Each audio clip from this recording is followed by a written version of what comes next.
오늘은 세 가지 결심에 대해서 말씀을 좀 드리겠습니다. 최근 특검 수사가 속도를 붙이고 있고 또 검찰이 억지 기소한 사건들의 재판도 진행되면서 윤석열 정권의 추악한 본질이 하나씩 드러나고 있습니다. 어제 서울 양평고속도로 종점 변경 특혜 의혹 수사와 관련해서 중요한 보도가 있었는데요. 이 고속도로 사업을 맡았던 국토교통부 김모석 의관이 민간 설계 용역업체에 원래 종점이 아닌 강상면을 종점으로 하는 노선을 최적 노선인 것처럼 대안으로 제시를 해주면 용역 수행에서 편의를 봐주겠다라고 말했다는 관련자 진술이 드디어 확보되었다고 합니다. 만약 그 진술이 사실이라고 한다면 누가, 왜 종점을 김건희 일가의 땅 쪽으로 휘게 만들었는가라고 하는 그 의문을 푸는 매우 큰 단서가 될 것입니다.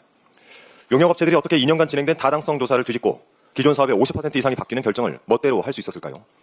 용역업체는 단 하루 현장 조사를 통해서 이 변경안을 내놓았는데 이게 과연 가능했던 걸까요? 그리고 하필 왜 종점은 김건희 일가의 땅이 있는 강상면에 꽂힌 걸까요?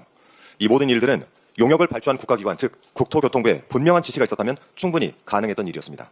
그걸 원희룡의 국토부는 백지화까지 선언하면서 부정을 해봤던 것이죠. 그렇다면 이제 새로운 질문을 좀 던져야 되겠습니다. 도대체 누가, 왜 김모석 의관을 통해서 종점을 김건희 일가 땅 쪽으로 바꾸려고 했는가?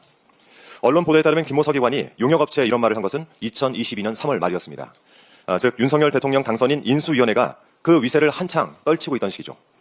대통령의 권력을 앞세워 김건희 일가가 한탕 해먹을 결심을 했었다라고밖에 볼 수 없는 대목입니다. 민주당은 권력을 이용한 사적 이익을 추구했던 이 서울 양평고속도로 종점 변경 시도에 대해 끝까지 추적해서 책임을 묻겠습니다.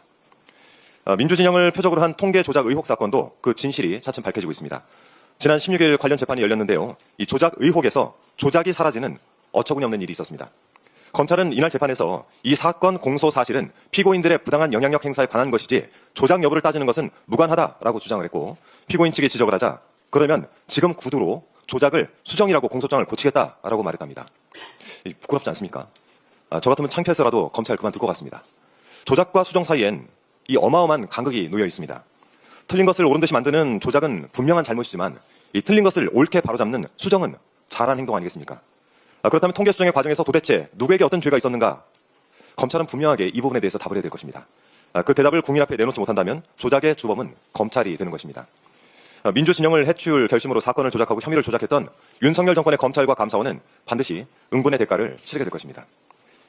마지막으로 탈출은 지능순이란 말이 있죠. 내란 속의 윤석열의 늪에서 헤어나질 못하는 국민의힘을 보고 있으면 이 말이 생각납니다. 어제 국민의힘 윤희숙 혁신위원장은 자당 비상대책위원회 회의를 두고 다구리라고 표현을 했습니다. 내란 프레임에서 확실히 벗어나자라는 취지에서 몇몇 의원들을 거론하면서 인적 쇄신을 요구했는데 아무래도 국민의힘 내부에서는 집단 반발이 매우 거셌던 모양입니다.